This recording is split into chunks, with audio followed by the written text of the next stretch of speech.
Surgeons face doubt all the time when they're operating, and imposter syndrome can set in during a challenging case. In this video, I'm here to give you a pep talk for when your surgery isn't going well and you're wondering, do I just suck at this?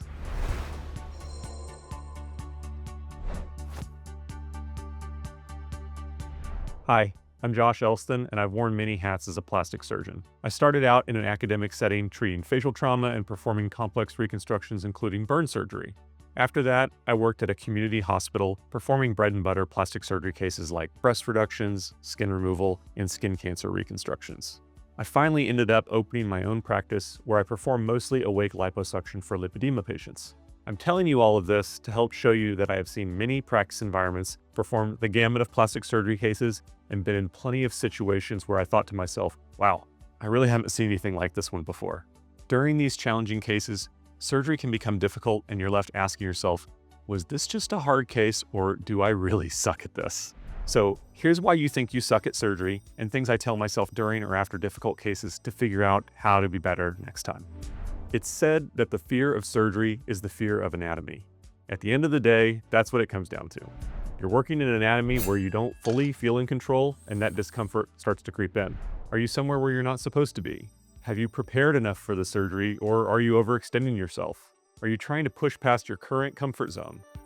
No one else is going to do it if I don't do it, is how we often explain this as surgeons. Yeah, but that doesn't actually mean you're the right one to do it right now. There's a difference between stepping up and stepping outside of your depth. Knowing that difference is what keeps patients safe.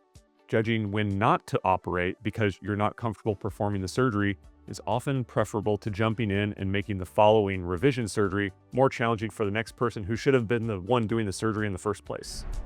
Have you ever thought, why am I struggling so much? Start simple. Does your retraction suck?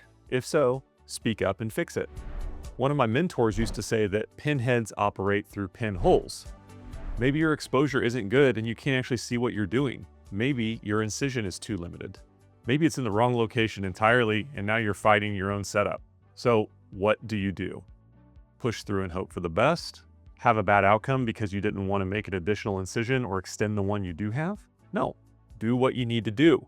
One of the mantras at my residency was that shape trumps scar. The scar will fade over time. Patients forget scars when the result is good. But if the result is bad, it doesn't matter how small or perfect the scar is.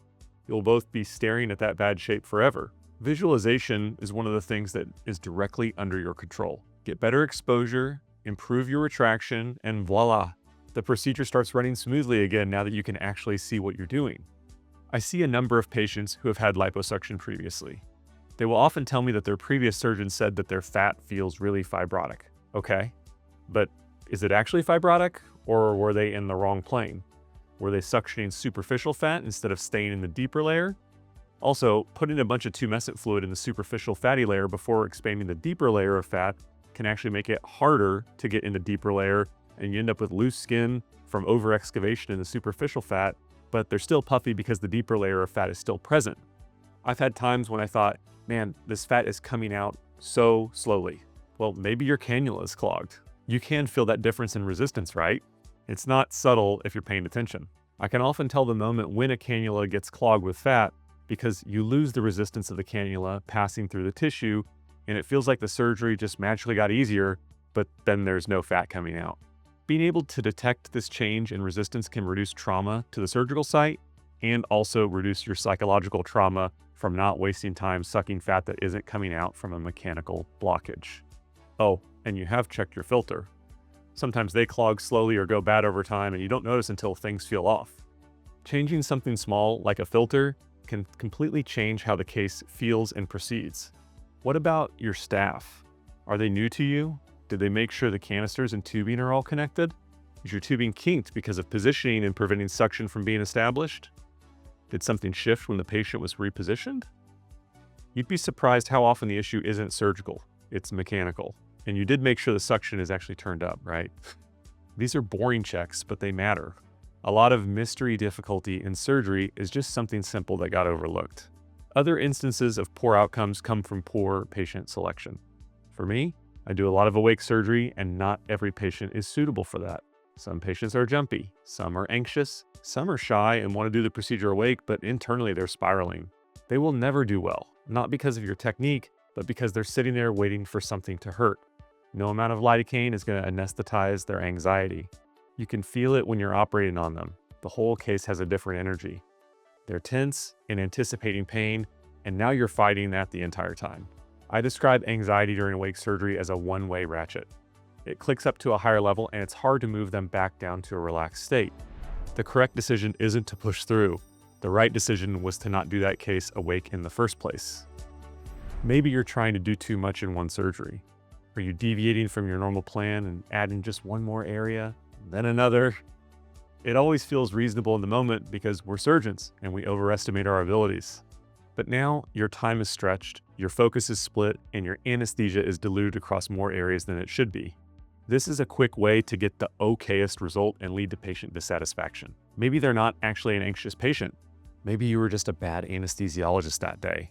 Maybe surgery isn't going well because the medications are underdosed. I find this happens a lot in patients over 90 kilograms.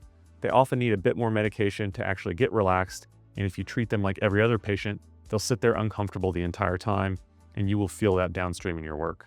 The best way to avoid poor outcomes is to have poor outcomes. Afterwards, you have to be honest with yourself about them, not defensive. You need to have your own personal little morbidity and mortality conference. Sit with it and actually ask, what could I improve or do differently? Was it your planning, your execution, the patient selection, how you set up? Is it fatigue or is it your ego? This is harder when you're solo. There's no built-in feedback loop and no one forcing that reflection. But if you can do it honestly, it will change how you practice. You'll start catching things earlier or before they happen. You'll make adjustments faster and you'll recognize patterns in your own mistakes. And over time, that's what leads to better outcomes and you not feeling like you're a bad surgeon. The goal isn't to never struggle. Surgeons love a challenge. The goal is to understand why you're struggling while it's happening and to actually do something about it.